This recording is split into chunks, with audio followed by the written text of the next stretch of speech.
ভারতের সংবিধান লেখা হয়েছিল কলমে, কিন্তু দেশের ভবিষ্যৎ লেখা হয়েছিল ত্যাগে। স্বাধীনতার পর নতুন ভারতের সংবিধান রচনার দায়িত্ব পড়ে ডক্টর B.R. আম্বেদকরের উপর। আর সেই সংবিধান হাত দিয়ে লিখেছিলেন প্রেম বিহারী নারায়ণ রায়জাদা। দিনের পর দিন, রাতের পর রাত কলমে গড়ে উঠেছিল ভারতের ভবিষ্যৎ। এই দেশ 26শে জানুয়ারি স্বাধীন হয়নি। এই দিন দেশ শিখেছে কিভাবে স্বাধীন থাকতে হয়। আজ প্রজাতন্ত্র দিবস। চলুন সংবিধানের সামনে 1 মিনিট মাথা নত করি। আজ আমরা এখানে দাঁড়িয়ে আছি এমন এক দিনের স্মরণে, যে দিনটি আমাদের শুধু স্বাধীনতার কথা মনে করায় না, বরং আমাদের পরিচয় আর দায়িত্ব দুটোই মনে করিয়ে দেয়। 26শে জানুয়ারি শুধু একটি তারিখ নয়, এটা ভারতের সংবিধানের জন্মদিন। 1947 সালে ভারত স্বাধীন হওয়ার পরেও ভারত তখনও পূর্ণ গণতান্ত্রিক রাষ্ট্র ছিল না।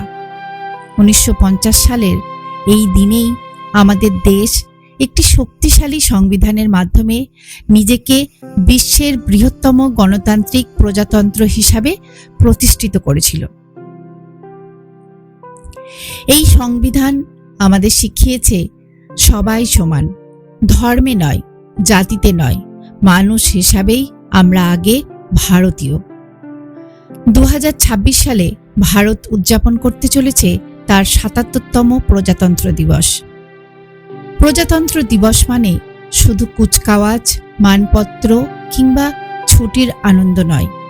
এই দিনটা আমাদের প্রশ্ন করতে শেখায়, আমি কি আমার অধিকার যেমন জানি, তেমনি আমার কর্তব্যও কি পালন করি? আমি কি অন্যায় দেখেও চুপ থাকি, না সত্যের পক্ষে দাঁড়াতে সাহস করি? আজ আমরা কথা বলতে পারি, লিখতে পারি, প্রতিবাদ করতে পারি, কারণ অনেকেই একদিন নিজের জীবন দিয়েছিলেন যাতে আমরা মাথা উঁচু করে বাঁচতে পারি। দেশের জন্য প্রাণপণ লড়াইয়ে থাকা স্বাধীনতা সংগ্রামীদের এই দিনটিতে শ্রদ্ধা জানানো হয়। একের পর এক বীর সংগ্রামীদের আত্মবলিদানকে স্মরণ করা হয়। 26শে জানুয়ারি প্রচুর সংগ্রামীর রক্তের বিনিময়ে অর্জিত গণতন্ত্রকে উদযাপন করা হয়। আপামর ভারতবাসী এক উৎসবে সামিল হয় এই দিনটিতে। আজকের দিনে আমাদের শপথ নেওয়া উচিত, দেশকে শুধু ভালোবাসবো না, দেশকে সম্মানও করব।